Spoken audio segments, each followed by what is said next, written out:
छात्रों, मैं हूं बाला साहेब खड़के और आप सभी का मेरे इस ज्ञान वाहिनी चैनल पर स्वागत है।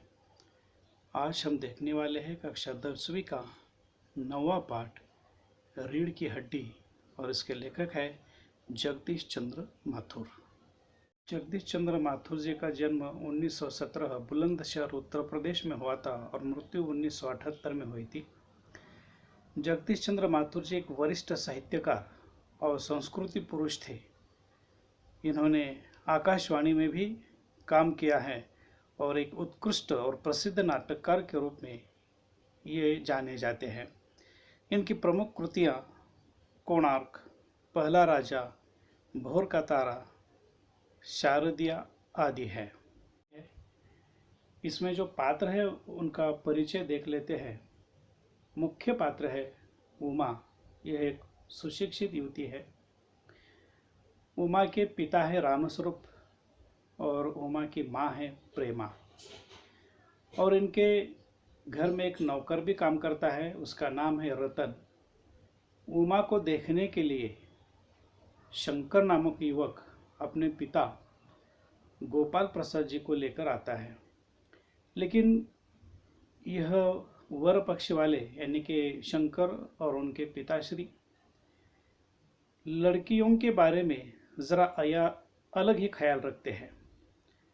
समाज में रहते हुए भी लड़कियों को बाजार की तरह देखते हैं, सौंदर्य को ज़्यादा महत्व देते हैं और लड़की पढ़ी लिखी भी नहीं होनी चाहिए, सिर्फ घर में काम करने वाली होनी चाहिए।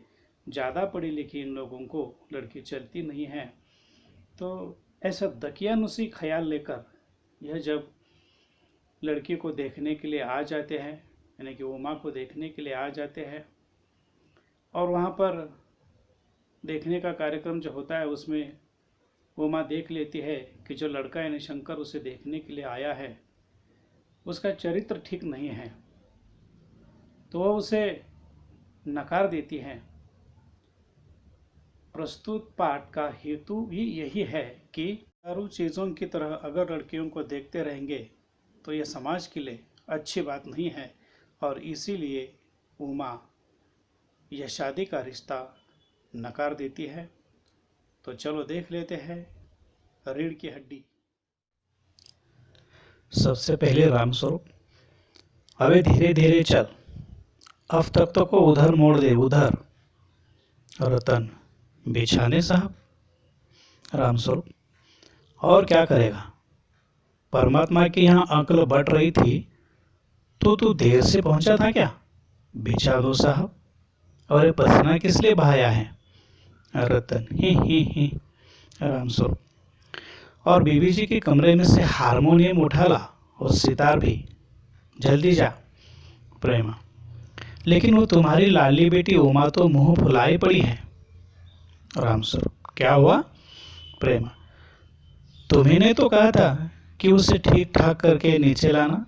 रामस्वरूप, अरे हाँ, देखो उमा से कह देना कि ज़रा करीने से आए। ये लोग ज़रा ऐसे ही हैं, खुद पढ़े लिखे हैं, वकील हैं, सभा सोसाइटियों में जाते हैं, मगर चाहते हैं कि लड़की ज़्यादा पढ़ी लिखी न हो। प्रेमा, और लड़का? रामस्वरूप, बाप शेर है तो लड़का सवा शेर। बीएससी के बाद लखनऊ में ही तो पढ़ता है, मेडिकल कॉलेज में। कहता है कि शादी का सवाल दूसरा है, पढ़ाई का दूसरा। क्या करूं, मजबूरी है। रतन, बाबूजी बाबूजी। रामस्वरूप, अरे प्रेमा, वे आ भी गए, तुम उमा को समझा देना, थोड़ा सा गा देगी। आइए आइए। मकान ढूंढने में कुछ तकलीफ तो नहीं हुई? गोपाल प्रसाद, नहीं, तांगे वाला जानता था, रास्ता मिलता कैसे नहीं। रामस्वरूप, और कहिए, शंकर बाबू कितने दिनों की छुट्टियां हैं?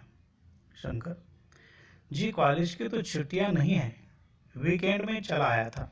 रामस्वरूप, तो आपके कोर्स खत्म होने में अब साल भर रहा होगा।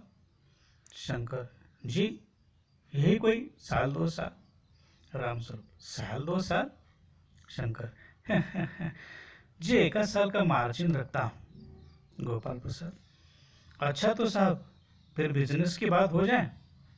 रामस्वरूप, बिजनेस? ओह, अच्छा अच्छा, लेकिन जरा नाश्ता तो कर लीजिए। गोपाल प्रसाद, यह सब क्या तकल्लुफ करते हैं? रामस्वरूप, तकल्लुफ किस बात का? यह तो मेरी बड़ी तकदीर है कि आप मेरे यहाँ तशरीफ लाएं। गोपाल प्रसाद, क्यों, क्या हुआ? शंकर, कुछ नहीं। गोपाल प्रसाद, झुककर क्यों बैठते हो? ब्याह तय करने आए हो, कमर सीधी करके बैठो। तुम्हारे दोस्त ठीक ठीक कहते हैं कि शंकर की बैकबोन। गोपाल प्रसाद, आखिर आप माने नहीं। रामस्वरूप, आपको विलायती चाय पसंद है या हिंदुस्तानी? गोपाल प्रसाद, नहीं नहीं साहब, मुझे आधा दूध और आधी चाय दीजिए, और ज़रा चीनी भी ज़्यादा डालिएगा।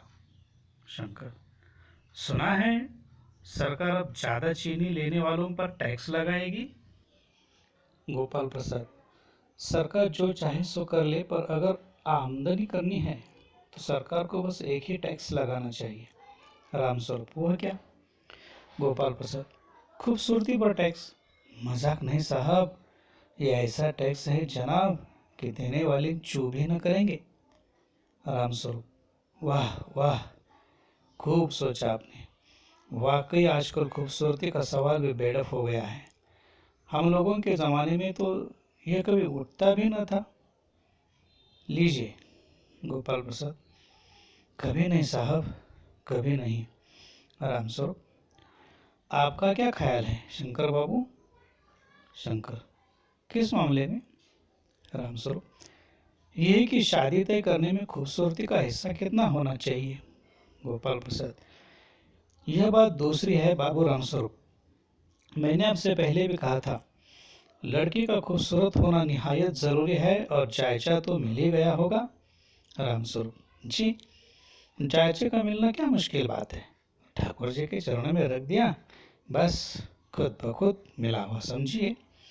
गोपाल प्रसाद, लड़कियों को अधिक पढ़ने की ज़रूरत नहीं है, सिलाई पुराई कर लें बस। रामस्वरूप, अरे ज़रा पान भिजवा देना। गोपाल प्रसाद और शंकर एक साथ, चश्मा? रामस्वरूप, जी, वह पिछले महीने में इसकी आंखें दुखने लग गई थी, सो कुछ दिनों के लिए चश्मा लगाना पड़ रहा है। गोपाल प्रसाद, पढ़ाई वढ़ाई की वजह से तो नहीं है कुछ? रामस्वरूप, नहीं साहब, वह तो मैंने अर्ज किया ना। गोपाल प्रसाद, बैठो बेटी। रामस्वरूप, वहाँ बैठ जाओ माँ, उस तक पर, अपने बाजे बाजे के पास। गोपाल प्रसाद, चाल में तो कुछ खराबी है नहीं, चेहरे पर भी छवि है। हाँ, कुछ गाना बजाना सीखा है? रामस्वरूप, जी हाँ, सितार भी और बाजा भी। सुनाओ तो माँ एक आध गीत सितार के साथ। रामस्वरूप, क्यों, क्या हुआ? गाने को पूरा करो माँ। गोपाल प्रसाद, नहीं नहीं साहब, काफ़ी है, आपकी लड़की अच्छा गाती है। गोपाल प्रसाद, अभी ठहरो बेटी। रामस्वरूप, थोड़ा और बैठे रहो माँ। गोपाल प्रसाद, तो तुमने पेंटिंग वेंटिंग भी सीखी है? रामस्वरूप, हाँ, वह तो मैं आपको बताना भूल ही गया। ये जो तस्वीर टंगी हुई है कुत्ते वाली, इसने बनाई है, और वह उस दीवार पर भी। गोपाल प्रसाद, ये तो बहुत अच्छा है, और सिलाई वगैरह? रामस्वरूप, सिलाई तो सारे घर की इसी के जिम्मे रहती है, यहाँ तक कि मेरी कमीज़ें भी। गोपाल प्रसाद, ठीक, लेकिन हाँ बेटी, तुमने कुछ इनाम बिनाम भी जीते थे? रामस्वरूप, जवाब दो माँ। जरा शर्माती है, इनाम तो इसने। गोपाल प्रसाद, जरा इसे भी तो मुंह खुलना चाहिए। रामस्वरूप, उमा, देखो आप क्या कह रहे हैं, जवाब दो ना। उमा, क्या जवाब दो बाबूजी, जब कुर्सी मेज बिकती है तब दुकानदार कुर्सी मेज से कुछ नहीं पूछता। सिर्फ खरीदार को दिखला देता है। पसंद आ गई तो अच्छा, वरना। रामस्वरूप, उमा, उमा, उमा, अब मुझे कह लेने दीजिए बाबूजी। गोपाल प्रसाद, बाबू रामस्वरूप, आपने मेरी इज्जत उतारने के लिए मुझे यहाँ बुलाया था?